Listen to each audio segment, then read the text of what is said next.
Voltamos para o segundo bloco do Produtor Quer Saber, que hoje nós estamos falando sobre zoneamento agrícola de risco climático, com o coordenador-geral de risco agropecuário da Secretaria de Política Agrícola, Hugo Borges.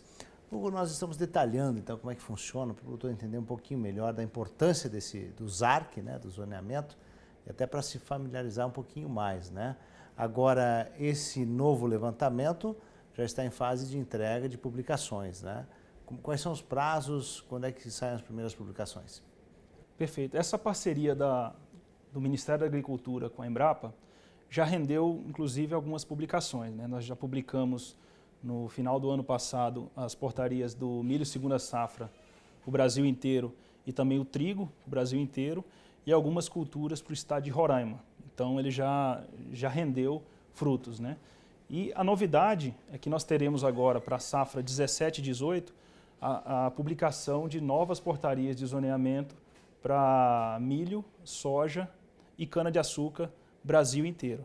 Essas portarias já serão publicadas no novo formato, né, por nível de risco, que a gente chama, que é o formato de 20%, 30%, 40% de risco, com atualização metodológica, né, inserção de novos dados climáticos que a Embrapa coletou no Brasil e também passou pela validação externa, que é aquele processo que nós comentamos, que é muito importante de estar contemplado no estudo.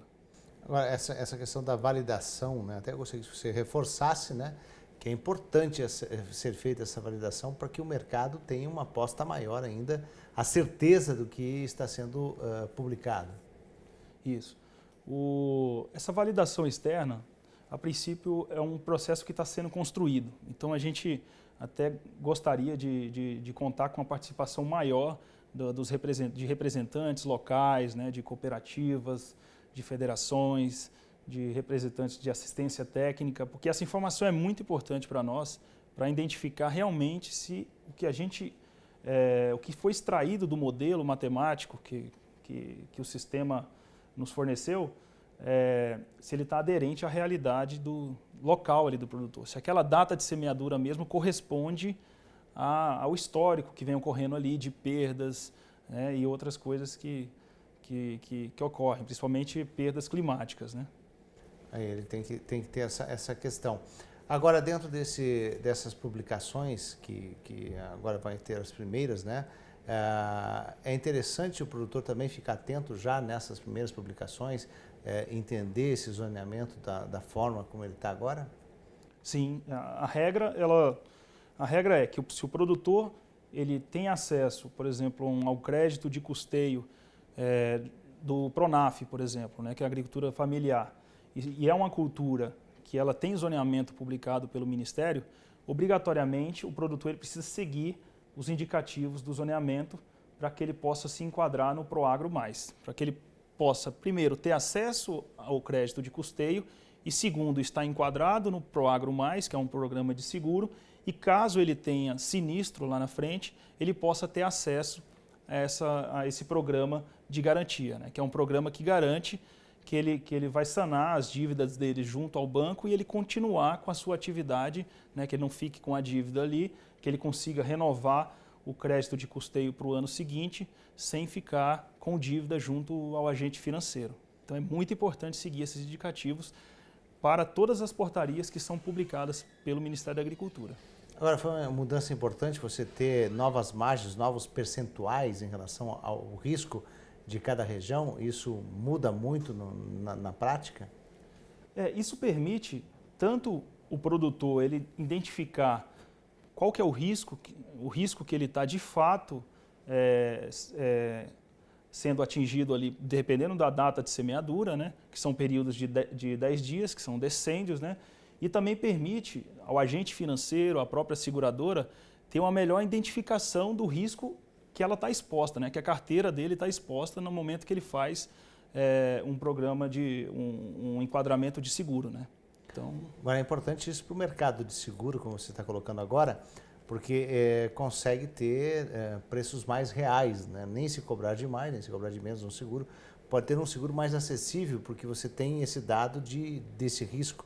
Isso é importante nesse cálculo?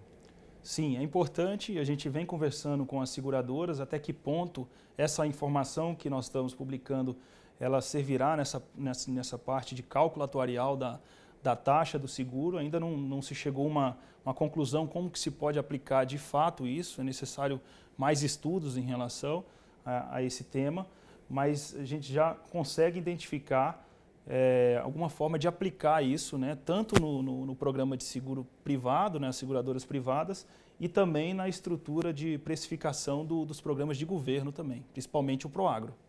Então agora, só para nós identificar quais são as culturas que vão ser publicadas por primeiro.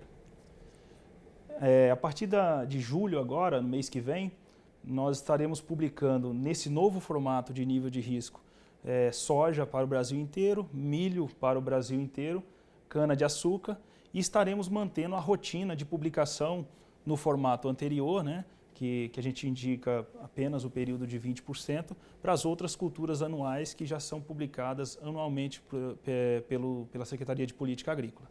Quanto tempo demora esse processo até sair a publicação, esse trabalho a campo que é feito desse levantamento, por exemplo, que vai ser agora essa primeira publicação? É um trabalho difícil de fazer? É um trabalho difícil. Para essas culturas, para a cultura da soja e do milho, ele iniciou em 2015. Então é um processo que demanda tempo, muita estrutura, parte computacional, a parte de modelagem, né, então envolve muitos pesquisadores, né, que são especialistas na cultura, para que você consiga identificar que você consiga calibrar o parâmetro ideal da cultura, né, qual que são as necessidades reais da cultura, de acordo principalmente com as novas cultivares que são inseridas anualmente pelo mercado, né, de sementes, né. Então é um processo que envolve várias questões, tanto a questão de solo, questão de clima, questão de novas cultivares.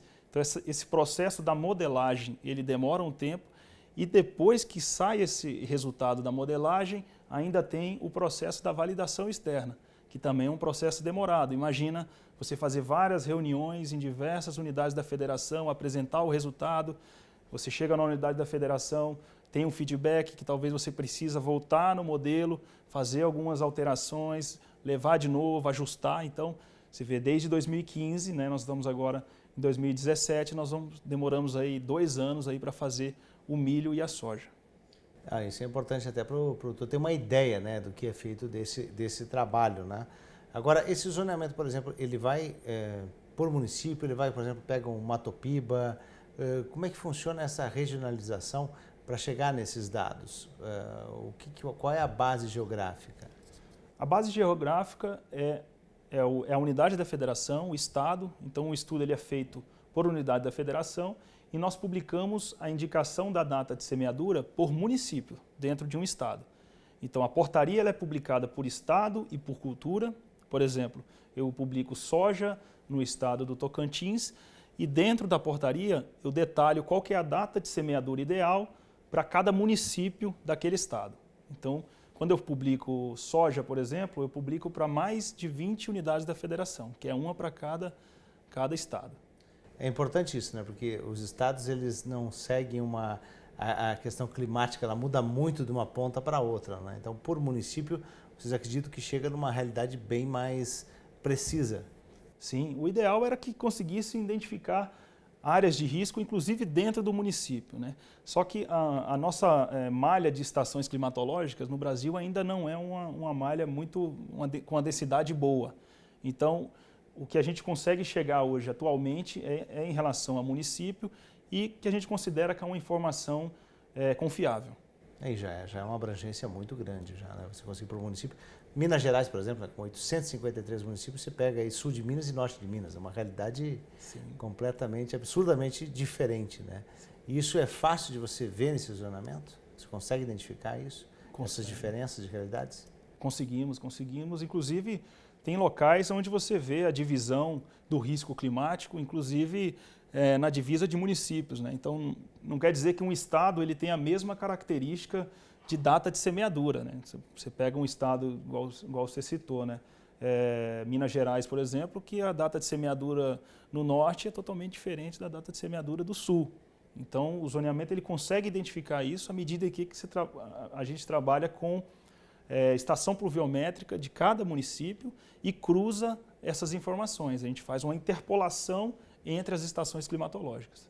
Agora, vocês também estão modelando ou construindo novos estudos também dentro do mapa em relação ao zoneamento?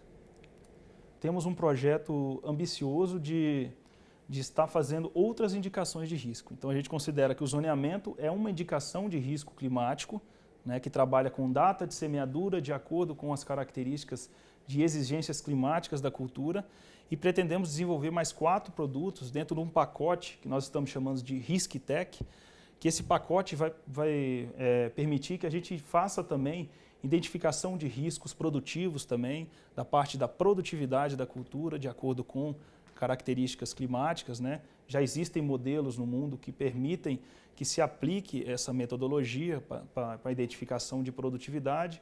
Também queremos inserir a parte atuarial nesse processo de indicação para melhorar essa parte de precificação do seguro rural como um todo, tanto do governo, ajudar também as seguradoras privadas na identificação desse risco. Então é um projeto que já foi desenhado e já está em fase de implantação. Estamos já com alguns parceiros já estrategicamente já com a ideia já em desenvolvimento. Tá certo, eu agradeço a participação do Coordenador-Geral de Risco Agropecuário da Secretaria de Política Agrícola do Ministério da Agricultura, Pecuária e Abastecimento, Hugo Borges. Muito obrigado, tenha um bom dia. Obrigado, bom dia.